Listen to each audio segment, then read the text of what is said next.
नमस्कार, मेरा नाम आलोक है। आप लाइव सीरीज देख रहे हैं। लगातार कोरोना वायरस के मामले जो हैं वो तेज़ी से बढ़ रहे हैं। कोरोना पॉजिटिव मरीजों की संख्या जो है वो तेज़ी से बढ़ रही है। ऐसे में अनलॉक की प्रक्रिया पूरे देश में शुरू है, लेकिन पटना जो है परसों से यानी कि 10 जुलाई से फिर से लॉक होने वाला है। लॉकडाउन की घोषणा कर दी गई है।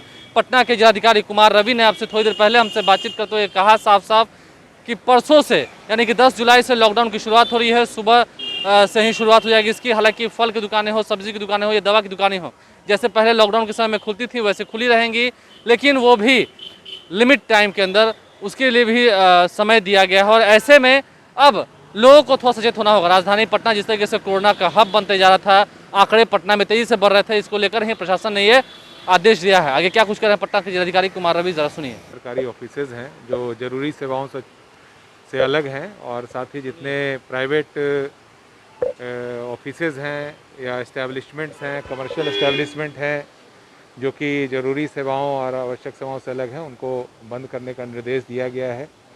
इसमें यह भी निर्देश दिया गया है कि जो हॉस्पिटल्स हैं, प्राइवेट हॉस्पिटल्स हैं, वह पूर्व की भांति अपनी सेवाएं जारी रखेंगे।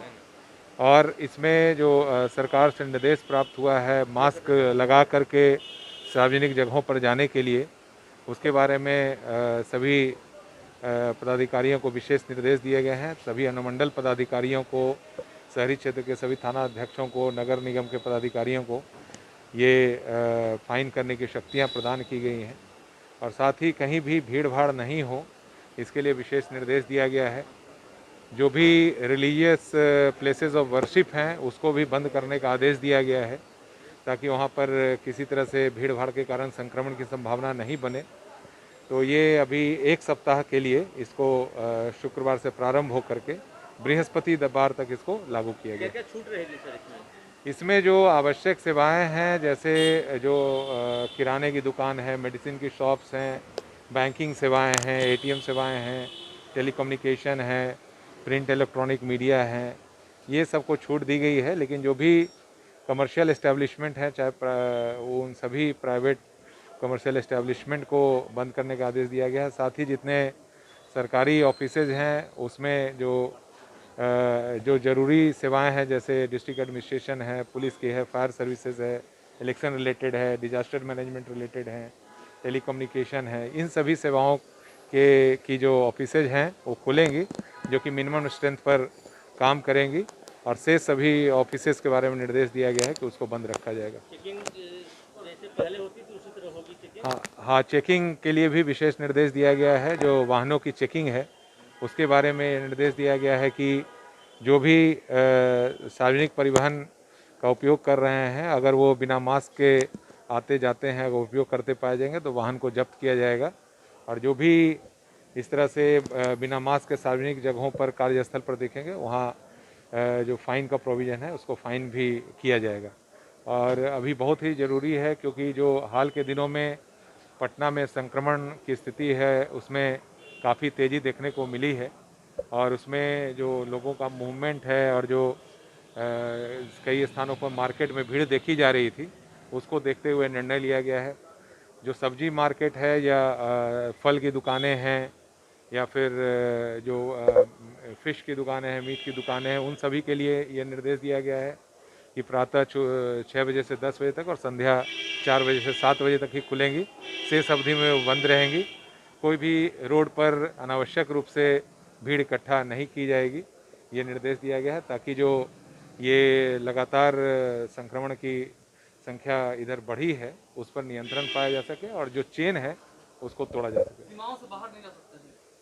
इसमें अभी पटना ज़िले के लिए यह लागू किया गया है, और सामान्य जो परिवहन है उस पर अलग से कोई इसमें रोक नहीं लगाई गई है। लेकिन जैसे ही ये जो ऑफिसेज और जो प्राइवेट एस्टेब्लिशमेंट है उसमें अगर ये बंद करने की कार्रवाई की गई है, उससे स्वतः भीड़ घटेगी कई जगहों पर, और जिला प्रशासन के द्वारा पूरी स्थिति पर लगातार नज़र रखी जाएगी कि कहीं ऐसी स्थिति उत्पन्न होती है तो उस पर आगे कार्रवाई की जाएगी।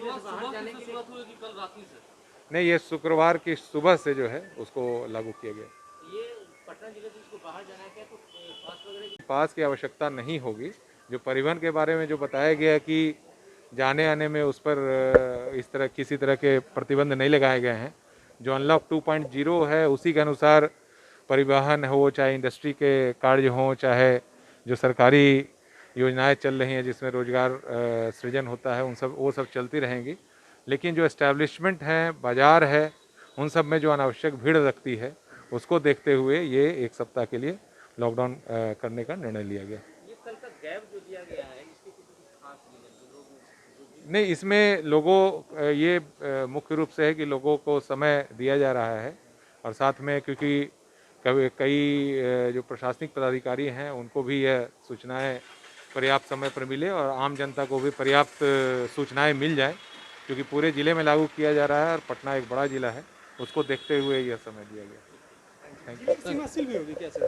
तो आपने सुना, परसों यानी कि 10 जुलाई से लॉकडाउन की शुरुआत हो रही है पटना में। पटना एक बार फिर से इन चहल पहल वाली सड़कों पर आपको फिर से सन्नाटा दिखेगा, क्योंकि लोग जो हैं वो सचेत नहीं थे। लोगों ने मास्क पहनना कहीं ना कहीं बंद कर दिया था, सड़कों पर लोग खुलेआम घूम रहे थे, फिजिकल डिस्टेंसिंग के नाम जैसा कुछ चीज़ नहीं था, धज्जियाँ उड़ाई जाती थी। तो ऐसे में पटना की जिला प्रशासन ने ये आदेश जारी किया। इससे पहले आपको पता है किशनगंज और भागलपुर भी बिहार में 2 ऐसे ज़िले हैं जहाँ पर लॉकडाउन कर दिया गया है और अब पटना भी उस सूची में शामिल हो गया है। आप लाइव स्ट्रीट देखते रहें, हमारे चैनल को सब्सक्राइब कर लें, साथ साथ फेसबुक पेज भी लाइक करें। इसके अलावा ट्विटर हैंडल पर लाइव स्ट्रीट को फॉलो करें। धन्यवाद।